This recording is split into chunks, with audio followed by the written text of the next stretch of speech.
Happy Friday, everybody, and welcome back to your show. It is the Locked On Fantasy Hockey Podcast with Steele and Flip. And you know we got a jam-packed episode full of everything that you need to know from around the world of fantasy hockey. So why don't I ferme la bouche and let's get right to it, people. And let's get this paper. You're Locked On Fantasy Hockey, your daily podcast on fantasy hockey. Part of the Locked On Podcast Network, your team every day.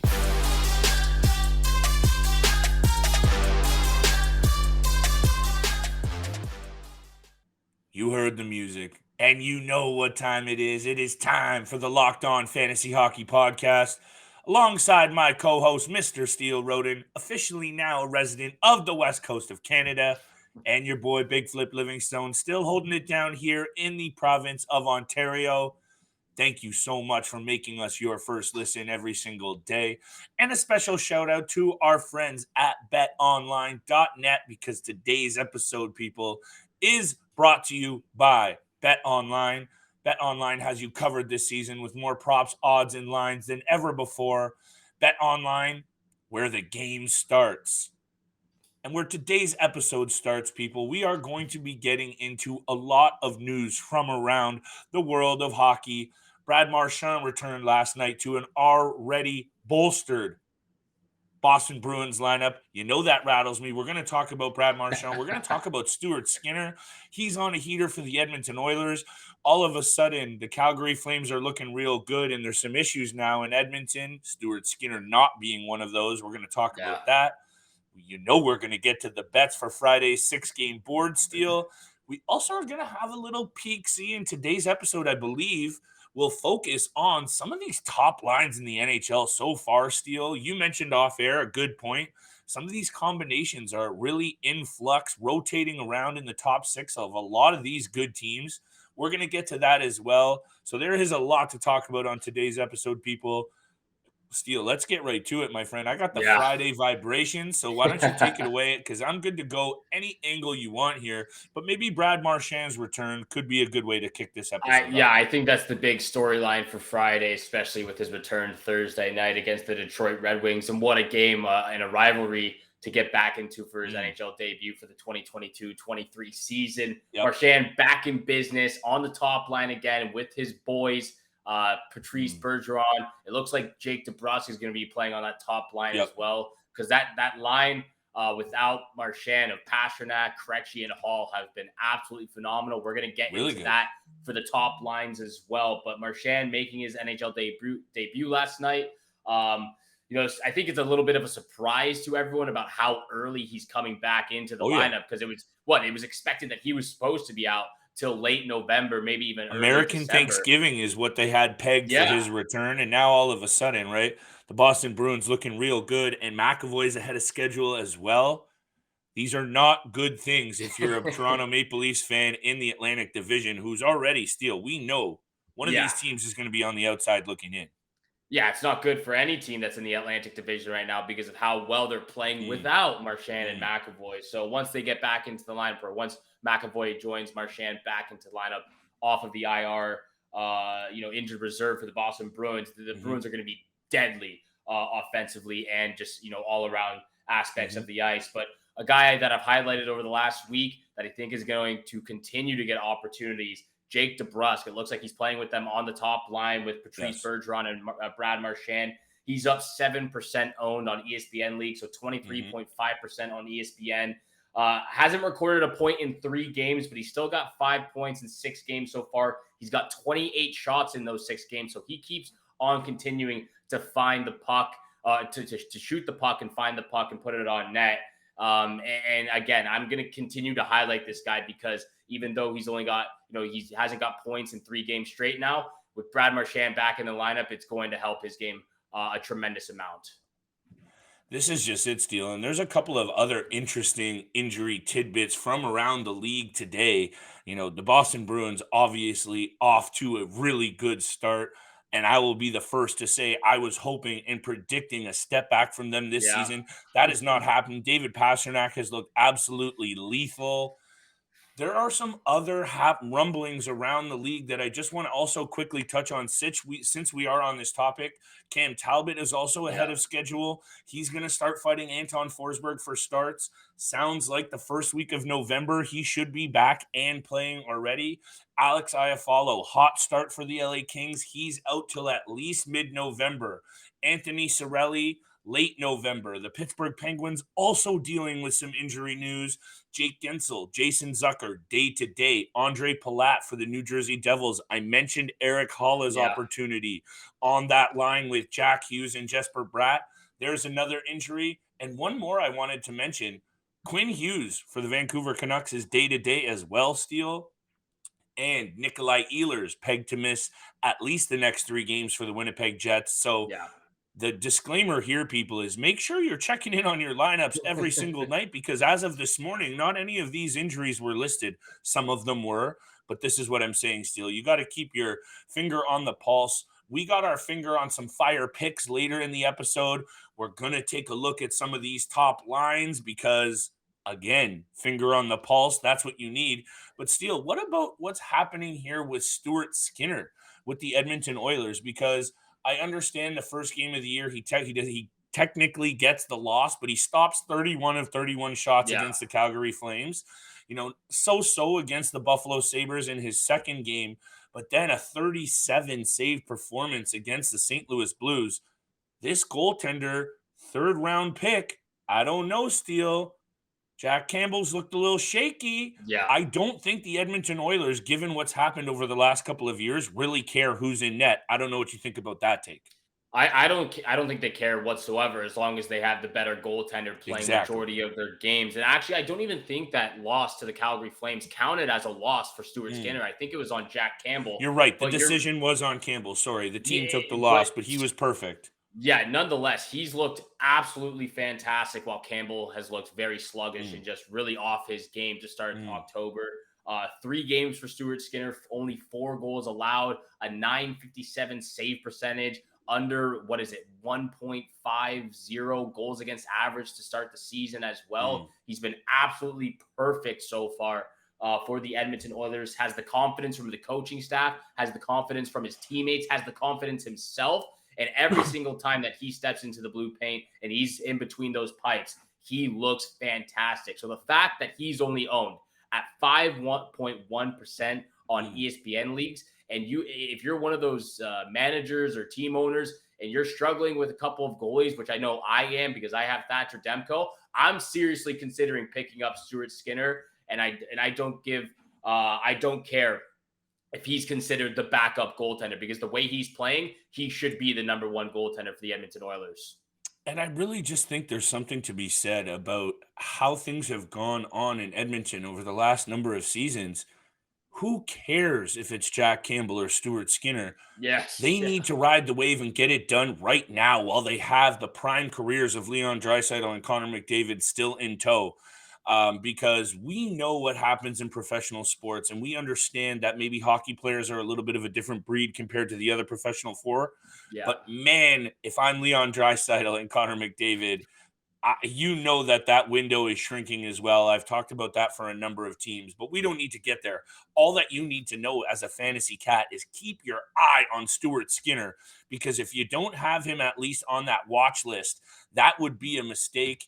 If you don't have your eyes on betonline.net as your watch list to sprinkle a few wagers, you're also slacking in the mackin', because betonline.net is your number 1 source for betting football and the start of the NBA season. Find all of the latest player developments, team matchups, news, podcasts, and in-depth analysis for every single game. As always, BetOnline remains your continued source for all of your sports wagering information, with live betting and up-to-the-minute scores for every single sport out there. It is the fastest and easiest way for you to check in on all of your favorite games and events, including MLB, MMA, boxing, and golf. Head to the website today or use your mobile device to learn more. BetOnline, where the game starts.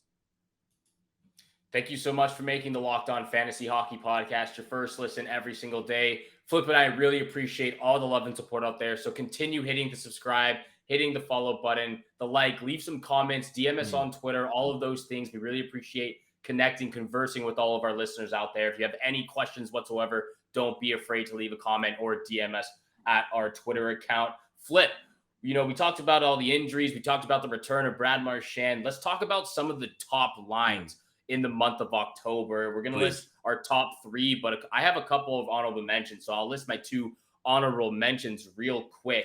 Please. My first team that I've really liked so far, and I'm really surprised at how strong they started, it's the Philadelphia Flyers top line of Joel Farabee, Kevin Hayes, and Travis Konecny. They've been absolutely phenomenal, but it's not just their success that has helped the team. It's also been Carter Hart. Carter Hart's been absolutely fantastic. Looks like the Carter Hart from his rookie year and even his second year in the season as well.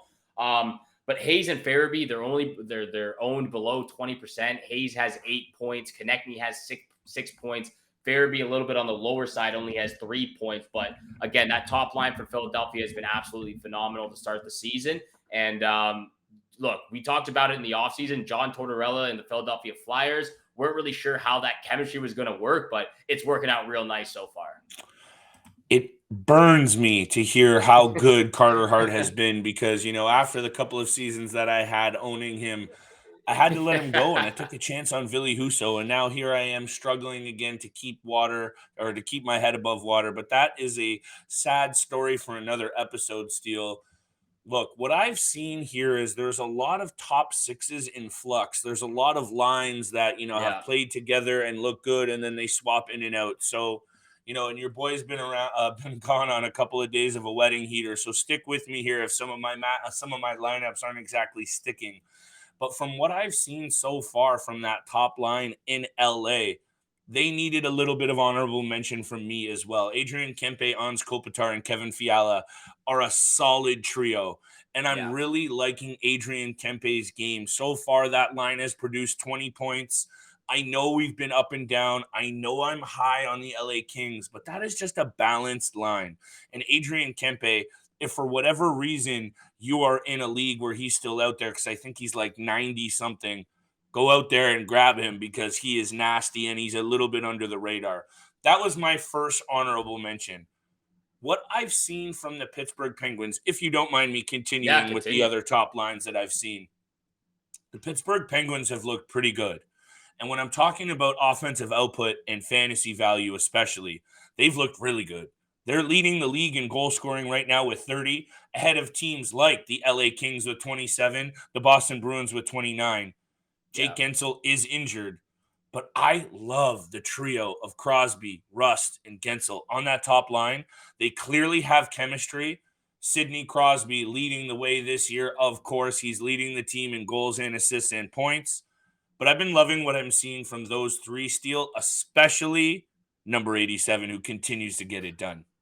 Look, the fact that he continues to do this year in and year out, I know he's probably not, he probably is still a top 10 player in the league at this point. Up for debate, but Crosby is still a fantastic player, leading the Pittsburgh Penguins, getting the job done game in and game out. So, yeah, that line's been great as well. Another honorable mention for me, the St. Louis Blues of Tarasenko, Robert Thomas, and Brayden Schenn.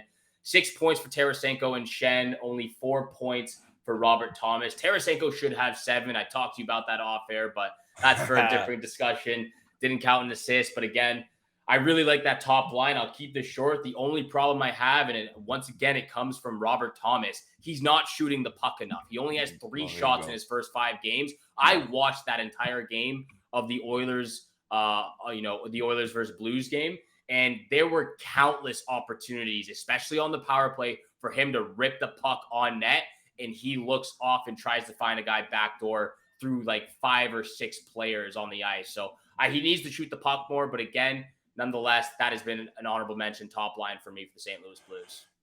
The book has been out on your boy Robert Thomas a little bit in terms of not shooting the puck enough. It's early in the season. I like what the Blues have going on in that top 6. Yeah. Robert Thomas got paid this offseason. The investment is there. The time and leash is there for him. So give him some time. Speaking of which, the Tampa Bay Lightning going into this season had my attention as a team that, there was some disrespect thrown around at that team after making a third consecutive Stanley Cup. Steven Stamkos not having any of that hate about this team not coming back. They have struggled to start the year overall. They haven't looked good at times. Yeah. They're struggling to score goals a little bit. But that line of Kucherov, Point, and Stamkos, when it is together, I know they've struggled a bit, but man, they still have it. And I'm not giving up on them yet because they still have, when they've played together this year, at times they have looked really good. Stamkos is on a good start. Kucherov has 11 points. Don't give up on this crew just yet, Steele. And I know you made the point of that lineup has moved around a little bit, but I'm not giving up on one of the best lines over the last couple of years. And the proof is in the pudding, and it's in the rafters in Tampa Bay for that trio. And I'm not giving up on them just yet. And if you need any more proof, how about 2 goals and 9 assists from Kucherov already? He's off to a good start. That's good for you because I'm pretty sure you have him in at least 1 or 2 leagues. So anyway, that was my other one. I have one more line that I've been looking at. Again, it's been in flux a little bit, but I'll leave that for after your takes on.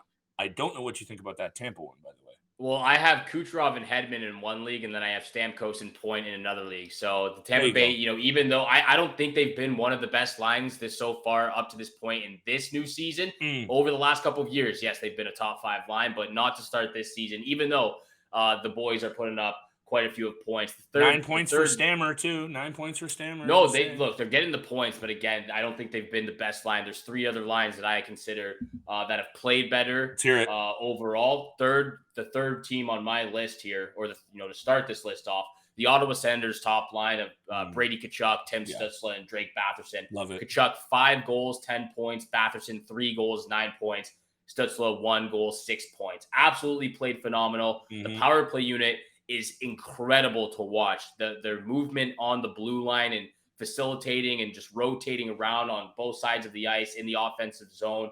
26% on the power play. I love the way Tkachuk has stepped into this leadership role, taking the captain, putting the C on his jersey, and just at such a young age and doing everything on both ends of the ice, physicality-wise, leadership-wise, offensive-wise. He's doing everything. And ever since Batherson has come back from that injury, he hasn't skipped a beat. So that top line has been way better in the Atlantic Division than the Tampa Bay Lightning.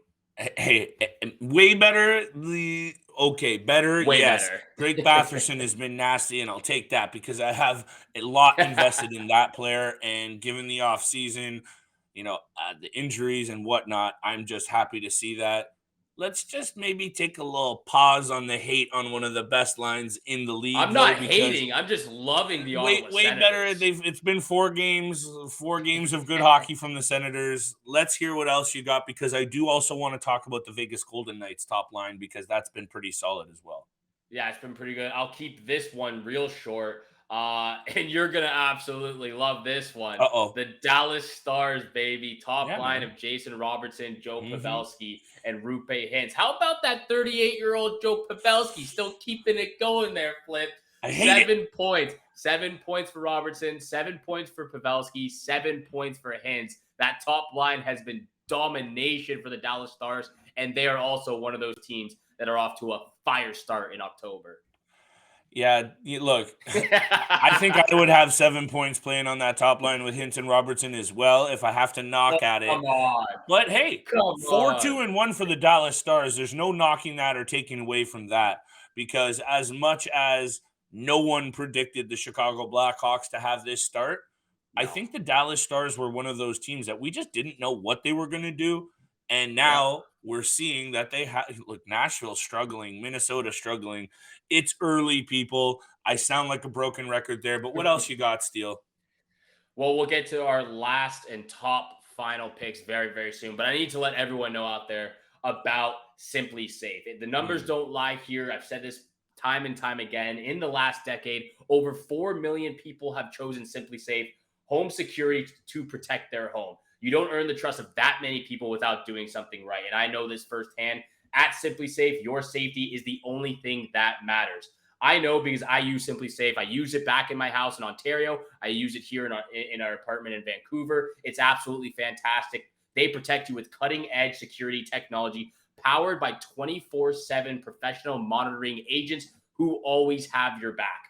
Customize the perfect system in your home in just a few minutes at simplysafe.com/lockedonnhl. Save 20% on your SimpliSafe security system when you sign up for an interactive monitoring plan and get your first month for free.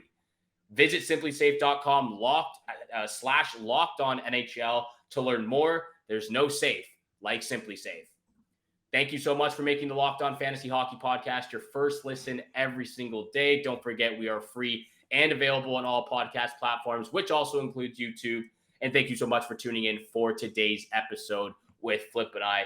Flip, let's continue on the conversation. We're at our final and top line so far in the month of October, so far in the season of 2022-23. I'll throw it over to you. Who you got here? Look, Colorado Avalanche have scored 24 goals this season. That sits behind teams like the Senators with 25 and even the Seattle Kraken with 26. I mentioned that on yesterday's episode. But when that top line of Nichushkin, Rantanen, and my boy Nathan MacKinnon has been together, they're producing this year, Steele. That's 13 goals and 31 points already amongst the three of them. And I know that, again, there has been a couple of blips on the radar for these Colorado Avalanche this year. It's not going to be the same season. I think both you and I predicted that. But that trio is legit. Nichushkin is off to a hot start. There is no denying that trio, or if it's Lehkonen in the mix, for the most part, it's been Nichushkin this year. They're going to get theirs. Nathan MacKinnon and Mikko Rantanen and whoever slots in on that left side is going to get theirs. They're going to get points. They've been good when they're on, and they will be good all season long. I know I've been a little foggy up top in the eyepiece, but that line has been solid. And the proof is in the pudding. 13 goals and 31 points combined for the three of them. That is a good start, and I expect a lot more where that came from, Steele. That's only 7 games. Let's see what they do for the remaining 75. Look, there's no question that's a great line, but they're not the best line in the league so far. I've got the Boston Bruins top line. Yeah. Obviously, it's changing now. It's obviously changing now because Brad Marchand's back in the lineup, but the top line in the month of October to start the season, Taylor Hall, David Krejci, and David Pastrnak. Man, no question the best. It bothers me too, but there's no denying it. I'm not going to be biased here. They've been the top line. 6 points for Taylor Hall. He's got 4 goals in the month of October. 8 points for David Krejci and 12 points for David Pastrnak in 7 games. Like I said, Marchand is back though, so it looks like the best line might become Brad Marchand, Patrice Bergeron, and Jake DeBrusk / David Pastrnak, depending on over the next month who fills that top line on the right-hand side. Yeah. But for now, it's those 3 guys that I've listed off: Hall, Pastrnak, and Krejci. Pastrnak already has 40 shots already on the season, just in 5 or 6 games. He's got 5 goals, 12 assists. And at the end of the season, I think it's David Pastrnak and Leon Draisaitl battling it out for the Rocket Richard Trophy. I'm not sure Austin Matthews has it in him this season. He's, we talked about tough start. Tough start. This is a common trend for Austin Matthews, and I'll leave it at that. But that top line for the Boston Bruins has been absolutely electric. They're going to continue that playing on the second line, because at the top line for the Bruins now, Marchand, Bergeron, and Jake DeBrusk. Credit where credit is due, and it's definitely due to that line and the Boston Bruins for a good start. They're getting some good performances from some good young players. You mentioned Clifton. You mentioned some of these players, and now they're getting healthy. Marchand is back. McAvoy's not far out. These are the kind of things, Steele, that if some of those teams in the Atlantic Division don't pay attention and wake up, it's going to be too far to climb back. And Tampa Bay and Toronto are 2 of them. Again, lots of time left, but we'll get there. Not much time left in this episode to hit off some fire bets, Steele. Are you ready for it? Because I'm ready, baby. I need to bounce back in a big way. These wedding bills are piling up, and it's getting very, very serious around here. So if you don't mind, I will fire off pick number 1. My first pick, taking a look at this board, Steele. Lately, I've been not doing well with the player props, so I'm trying to switch it up and go to some over-unders here, which did do well for me at the start of the season. Colorado, speaking of which, high-scoring team. Heading into New Jersey. New Jersey's been in part of a lot of high-scoring games. How about just this week? 6-3 against the Capitals. 6-2 against the Detroit Red Wings. I'm loving this spot for a high-scoring game. Give me the over 6.5. What am I seeing here for this odd? Minus 130. I'm feeling this one, Steele. Yeah. Vitek Vanacek has struggled. Blackwood has struggled in the New Jersey cage. Colorado goaltending has been pretty solid, but they're going to pound that goal crease tonight. Give me the over 6.5. I'm confident in this one, and I'm kicking it off nice for this Friday slate. I like that as well. I was looking at the over in that game, but I ended up taking the puck line for the Avalanche in this game as well at plus 170, which is some great odds right there. I also think it's going to be a high-scoring game. We talked about the top line for the Avalanche real quick. So Nichushkin, Rantanen, hopefully McCarr can get going as well, McKinnon as well. I expect a high-scoring game, but the Avalanche winning this one by more than 2 goals. Absolutely love it, Steele. And hey, if you don't mind, I'm going to fire off my next pick if that's okay with you. Yeah, of course. I mentioned the player props not going too well. That's why I'm glutton for the punishment. What has been going well, though, is Jack Eichel's season so far. 3 goals, 4 assists in 8 games. Vegas Golden Knights also looking good. I don't mind what's going on in that top 6. Jack Eichel's playing with Mark Stone and Chandler Stevenson most nights. Riley Smith, William Karlsson, and Jonathan Marchessault on that second line. Pretty solid. Hit me with the Jack Eichel anytime point. In 10 career games against the Ducks, I believe it's the Ducks they're up against. Why am I messing this up? Yeah, it is the Ducks. Eichel has 11 goals. 11 points, I should say. I'm feeling this spot for Jack Eichel and the Golden Knights. Maybe this is a simple pick. It's probably going to be minus 180, maybe even minus 200. I'm okay with that because the Golden Knights are in a great spot here against a bad Ducks team to start the year. Let's hammer the Jack Eichel anytime point, and we'll collect our money here and move on. I have one more pick, Steele, but I want to hear from you. I like that as well, but I actually want your input on these 2 suggestions here because I'm not sure which one to go with. It does come from the Golden Knights Ducks game as well. Okay. I've got the Golden Knights and Ducks under 6 goals at plus 105, or I've got the Ducks on the puck line at plus 100. Now, 2 reasons for this. The Golden Knights and the Ducks have their schedule over the last couple of days. They've been in some low-scoring games, especially the Ducks. It's been hitting under the number over the last 3 or 4 games, I believe. The Golden Knights have also been in some low-scoring games too. 3-2 loss to the Avalanche or 3-1 win over the Toronto Maple Leafs. It's been under the number over the last couple of games. So I'm feeling the under, but I'm also liking the Ducks puck line because you took that one over the in the Tampa Bay Lightning game, and it almost happened, but they got an empty net goal. Yeah, that burned me hard. Yeah, that's what happens in those games. So I feel like I'm leaning towards the under 6 goals. I think now that we're talking this out here, I like the under. Also, Logan Thompson has looked pretty good in the cage for the Vegas Golden Knights. There's also something to be said about coming into Vegas playing like the Ducks are playing. That is just a hard spot to put up goals, a hard spot to really kind of get fired up after playing, even if you're playing your best hockey. As much as I would like I like the security blanket of the puck line, even if it is garbage odds, I would go under here because I think it will be a low scoring one. Better odds as well.